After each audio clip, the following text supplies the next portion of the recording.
안녕하세요, 토선생입니다. 구독과 좋아요는 토선생에게 큰 힘이 됩니다. 해당 경기의 분석은 초안이며 실시간으로 변경되는 추천픽 결장자 이슈에 관한 내용은 영상의 댓글 확인해주시면 감사하겠습니다. 수업 시작하겠습니다. 첫 번째 경기는 네덜란드와 스웨덴입니다. 네덜란드는 4-3-3을 활용하며 전방의 폭과 중원이 점유 안정성을 동시에 가져갈 수 있는 구조입니다. 주축 멤버는 저스틴 클로이베르트, 코디 각포, 코프메이너르스입니다. 저스틴 클로이베르트는 측면과 중앙 이선을 오가며 짧은 터치 이후 방향 전환을 빠르게 가져가는 공격 자원입니다. 좁은 공간에서 첫 터치로 수비 간격을 흔들고 박스 근처에서는 슈팅보다 한 박자 빠른 패스 선택으로 주변 공격진에게 찬스를 열어줄 수 있습니다. 코디 각포는 좌측에서 안쪽으로 접고 들어오는 움직임과 박스 주변 슈팅 전환이 강점인 공격수입니다. 특히 세컨드볼 상황에서 공의 낙하 지점을 먼저 읽고 전진하면 상대 수비가 정렬되기 전에 곧바로 슈팅이나 컷백 연결까지 가져갈 수 있습니다. 코프메이너르스는 중원에서 왼발 패스 각도와 전진 패스 타이밍을 살릴 수 있는 자원입니다. 후방 빌드업이 막힐 때는 내려와서 패스 길을 만들고 공격 전환 상황에서는 박스 앞 이선으로 올라서며 중거리 슈팅과 세컨드볼 제외수에 관여할 수 있습니다. 네덜란드는 볼 점유율을 높게 가져가며 상대를 뒤로 밀어내는 운영이 가능합니다. 그래서 경기 시간이 흐를수록 페널티 박스 주변 지역에서 더 많은 슈팅 기회를 창출할 가능성이 높습니다. 특히 좌우 측면에서 안쪽으로 좁혀 들어오는 공격 패턴과 중원에서의 세컨드볼 선점이 맞물리면 결정적인 공격 기회를 반복적으로 만들 수 있는 매치업입니다. 스웨덴은 3-5-1을 활용하며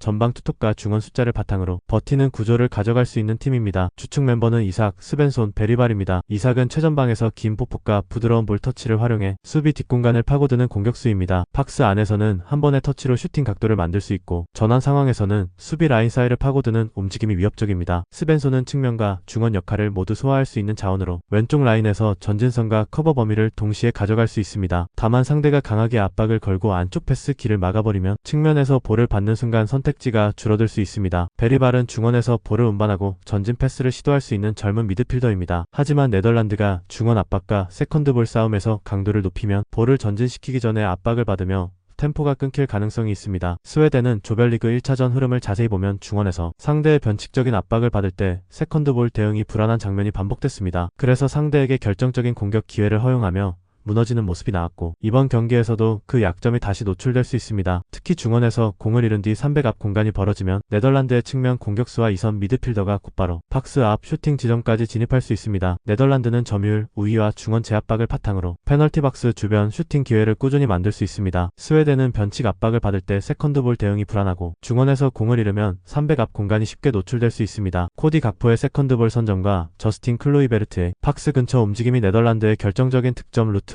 이어질 가능성이 높습니다. 점유율, 세컨드볼, 박스 주변 슈팅 볼륨까지 감안하면 이 경기는 네덜란드가 주도권을 승리로 연결할 타이밍입니다. 네덜란드의 승리와 언더를 추천드리는 경기입니다. 최종 조합픽은 댓글을 확인해 주시길 바랍니다. 두 번째 경기는 독일과 코트 디부아르입니다. 독일은 4-2-3-1을 활용하면서 전방에는 데니스 운다브를 중심으로 한 박스 침투와 이선 연계를 가져가는 구조입니다. 운다브는 박스 안에서 수비수 등 뒤로 빠르게 움직이고 짧은 터치 이후 슈팅 전환을 가져가는 능력이 있는 공격수입니다. 자말 무시알라는 좁은 공간에서 볼을 끌고 들어가는 드리블과 방향 전환이 뛰어나며 이선 중앙에서 상대 수비 라인을 흔드는 데 강점을 가집니다. 레온 고레츠카는 중원에서 피지컬을 바탕으로 압박 강도를 높이고 세컨드볼 싸움과 박스 근처 침투까지 가담할 수 있는 자원입니다. 하지만 1차전 경기력을 놓고 보면 독일은 세트피스 수비 이후 세컨드 지역 마크가 느슨한 장면이 반복됐습니다. 첫 번째 경합은 버티더라도 흘러나온 볼을 처리하는 위치 선정이 늦고 박스 앞 공간을 닿는 속도가 완벽하지 않았습니다. 이 부분은 피지컬이 강한 상대를 만났을 때 상당히 위험한 약점으로 이어질 수 있습니다. 특히 수비 라인이 하이볼 경합에 집중하는 순간 박스 외곽과 세컨드 지역이 비면 중거리 슈팅이나 리바운드 상황에서 실점 위험이 커질 수 있습니다. 그리고 중립지역 맞대결 특성상 독일이 익숙한 분위기나 응원 흐름으로 밀어붙이는 장점은 제한될 수밖에 없습니다. 코트 디부아르는 4-3-3을 활용하면서 피지컬, 전진성, 측면 돌파를 동시에 섞어 쓸 수 있는 팀입니다. Y 엘리세페는 전방에서 뒷공간을 파고드는 움직임과 순간 스피드를 활용해 상대 센터백 사이를 흔들 수 있는 공격수입니다. 단순히 등지고 버티는 유형이라기보다 수비 라인 뒤로 빠지는 타이밍과 박스 안 침투 각도를 살리는 쪽에서 위협적입니다. 디알로 아마드는 측면과 이선 사이를 오가며 짧은 터치, 빠른 방향 전환 안쪽으로 좁고 들어오는 움직임을 통해 상대 풀백을 흔들 수 있습니다. 왼발 터치 이후 안쪽으로 좁혀 들어오면 박스 근처에서 슈팅 각도와 침투 패스 선택지를 동시에 만들 수 있습니다. 포파나 세코는 중원에서 전진 드리블과 몸싸움, 강한 인스텝 슈팅을 모두 가져갈 수 있는 핵심 자원입니다. 특히 슈팅 공간이 열리는 순간 주저하지 않고 과감하게 발을 가져가는 타입이라 독일의 세컨드 지역 관리 약점을 직접적으로 공략할 수 있습니다. 코트 디부아르는 장신 센터백 자원들과 전방 공격진이 세트피스 상황에서 박스 안쪽을 먼저 점유할 수 있고 흘러나온 볼을 포파나가 강하게 때리는 그림까지 연결할 수 있습니다. 결국 독일이 첫 경합 이후 세컨드볼을 깔끔하게 처리하지 못한다면 코트 디부아르의 묵직한 한 방이 경기 흐름을 완전히 뒤집을 수 있습니다. 독일은 세트피스 이후 세컨드 지역 마크가 느슨해 흘러나온 볼 처리에서 불안한 흐름을 노출하고 있습니다. 코트 디부아르는 장신 자원들의 박스 점유와 포파나, 세코의 강한 인스텝 중거리 슈팅으로 독일의 약점을 직접 공략할 수 있습니다. 와히의 뒷공간 침투와 디알로, 아마드의 안쪽 돌파까지 더해지면 코트 디부아르의 공격 완성도가 더 날카롭게 살아날 수 있습니다. 세트피스 세컨드볼과 박스 외곽 중거리 한 방이 맞물린다면 이 경기는 코트 디부아르가 흐름을 뒤집을 수 있는 매치입니다. 코트 디부아르의 승리와 언더를 추천드리는 경기입니다. 최종 조합픽은 댓글을 확인해 주시길 바랍니다. 세 번째 경기는 에콰도르와 키라소입니다. 에콰도르는 3-4-1-2를 활용하면서 전방 투톱과 이선 연결을 동시에 살리는 구조입니다. 조르디 카이세도는 박스 안에서 버티는 힘과 제공권 경합을 바탕으로 상대 센터백을 등지고 볼을 받아주는 유형입니다. 단순히 마무리만 노리는 공격수가 아니라 롱볼이 투입됐을 때 첫 경합을 버텨주고 세컨드볼이 떨어지는 지점을 만들어주는 역할이 가능합니다. 파에스는 이선과 하프 스페이스 사이에서 볼을 잡았을 때 전진 패스 선택이 빠르고 좁은 공간에서도 방향 전환으로 압박을 벗겨내는 장점이 있습니다. 특히 상대 중앙 수비수들의 위치가 흔들리는 장면이 나오면 파에스의 짧은 드리블 이후 침투 패스가 바로 박스 안 찬스로 이어질 수 있습니다. 앤서니 발렌시아는 오른쪽 측면에서 안쪽으로 접고 들어오는 왼발 전개가 좋고 짧은 패스 연결과 역습 전환 상황에서 속도를 붙이는 움직임이 강점입니다. 그래서 에콰도르는 측면에서 볼을 돌리다가도 순간적으로 중앙을 찌르는 전환 패스를 통해 상대 수비 간격을 흔들 수 있습니다. 그리고 코너킥 상황에서는 반대쪽 파포스트로 침투하는 제공권 높은 자원들을 적극적으로 활용하면서 세컨드볼까지 노리는 세트피스 패턴을 보유하고 있습니다. 중립지역 경기라는 점을 감안해도 전술 완성도와 박스 안 집중력만 놓고 보면 에콰도르가 주도권을 잡을 수 있는 구조입니다. 키라소는 4-2-3-1을 활용하면서 로카디아를 중심으로 전방 기준점을 세우는 구조입니다. 로카디아는 피지컬을 앞세워 등지는 플레이와 박스 안 경합을 시도할 수 있지만 공격 전개가 길어지면 고립되는 시간이 늘어날 수 있습니다. 마가렛은 전방에서 제공권과 침투 움직임을 섞어주는 자원이지만 후방 빌드업이 흔들릴 경우 볼을 안정적으로 공급받기 어렵습니다. 루메라투는 측면과 전방 사이에서 연결을 도와야 하는 역할이지만 전체 라인이 눌리면 역습 출발 지점이 너무 낮아질 가능성이 있습니다. 조별리그 1차전 경기력을 보면 중앙 수비수들의 포지셔닝이 일정하지 않았고 라인 간격을 맞추는 소통도 매끄럽지 않았습니다. 특히 센터백 사이와 수비형 미드필더 뒷공간이 동시에 벌어지는 장면이 나오면 박스 앞 지역에서 상대 이선에게 전진 패스를 허용할 위험이 큽니다. 그래서 에콰도르의 파에스와 앤서니 발렌시아가 이 틈을 읽고 패스를 찔러준다면 페널티 박스 안에서 골키퍼와 맞서는 결정적인 장면이 만들어질 수 있습니다. 반면 키라소는 공격 루트가 로카디아 쪽으로 단순하게 향할 가능성이 높고 세컨드볼 회수 싸움에서 밀리면 다시 수비 블록을 내리는 흐름이 반복될 수 있습니다. 결국 수비 라인의 위치 조정과 세트피스 대응에서 흔들리면 경기 전체 흐름을 자신들이 원하는 방향으로 끌고 가기 쉽지 않습니다. 에콰도르는 파에스와 앤서니 발렌시아의 전진 패스와 측면 안쪽 침투로 중앙 수비 간격을 흔들 수 있습니다. 키라소는 중앙 수비수들의 포지셔닝과 라인 소통이 불안해 박스 앞 공간을 쉽게 내줄 위험이 있습니다. 코너킥 상황에서 에콰도르의 파포스트 침투와 제공권 활용이 결정적인 득점 루트로 작용할 수 있습니다. 중앙 균열을 찌르는 패스 타이밍과 세트피스 높이 싸움까지 감안하면 에콰도르가 승리를 가져갈 흐름입니다. 에콰도르의 승리와 오버를 추천드리는 경기입니다. 최종 조합픽은 댓글을 확인해 주시길 바랍니다. 네 번째 경기는 튀니지와 일본입니다. 튀니지의 포메이션은 4-3-3이며 샤우앗을 최전방에 배치해 제공권 경합과 페널티 박스 안쪽에 마무리를 맡기는 구조입니다. 샤우앗은 센터백과 몸싸움을 버티면서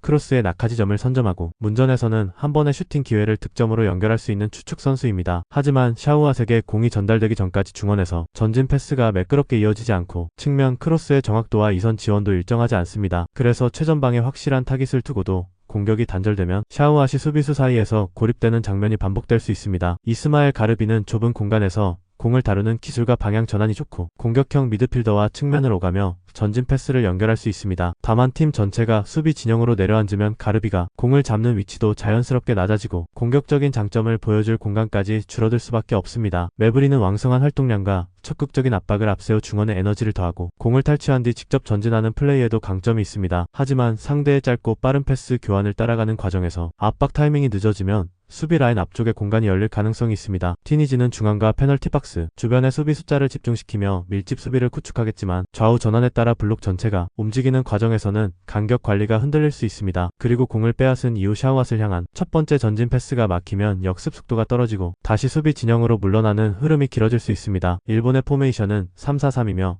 후방 빌드업과 측면 전개를 거쳐 이선 자원들이 하프 스페이스로 침투하는 공격 구조가 비교적 선명합니다. 쿠보 다케우사는 왼쪽 무릎 부상으로 이번 경기 출전이 어려운 상황이며 일본은 핵심 공격 자원이 빠진 공백을 새로운 움직임으로 메워야 합니다. 쿠보의 창의적인 볼 운반과 왼발 패스는 분명 큰 손실이지만 마에다 다이젠이 대신 투입된다면 공격의 성격은 한층 직선적으로 바뀔 수 있습니다. 추측 선수 마에다 다이젠은 폭발적인 활동량과 빠른 침투, 수비수를 끝까지 따라붙는 전방 압박에 강점이 있는 공격수입니다. 공을 오래 소유하며 수비수를 제치는 유형은 아니지만 상대가 패스를 받는 순간부터 강하게 압박하고 빈 공간을 향해 곧바로 뛰어드는 움직임은 매우 위협적입니다. 튀니지가 낮은 위치에서 짧게 공을 연결하려 할 때 마에다가 센터백과 풀백을 빠르게 압박하면 첫 번째 패스부터 흔들릴 가능성이 높습니다. 우에다 아야세는 수비 라인 사이를 파고드는 침투와 페널티 박스 안에서의 위치 선정이 좋고 크로스가 올라오는 순간 니어 포스트와 중앙을 번갈아 공략할 수 있습니다. 마에다가 측면과 중앙을 오가며 수비수를 끌어내면 우에다는 벌어진 센터백 사이에서 슈팅 위치를 선점할 수 있습니다. 카마다 다이치는 중원과 이선 사이에서 패스의 속도를 조절하고 공을 오래 끌지 않는 원터치 연결로 튀니지의 수비 블록을 흔들 수 있는 주축 선수입니다. 카마다가 측면으로 공을 내준 뒤 다시 하프 스페이스로 침투하면 튀니지 미드필더는 공과 침투 선수를 동시에 확인해야 하는 부담을 안게 됩니다. 그리고 일본은 교체 카드 활용에서도 공격의 속도와 압박 강도를 유지할 수 있어 경기 중반 이후에도 상대 수비를 계속해서 뒤로 밀어낼 가능성이 높습니다. 쿠보의 부재는 아쉽지만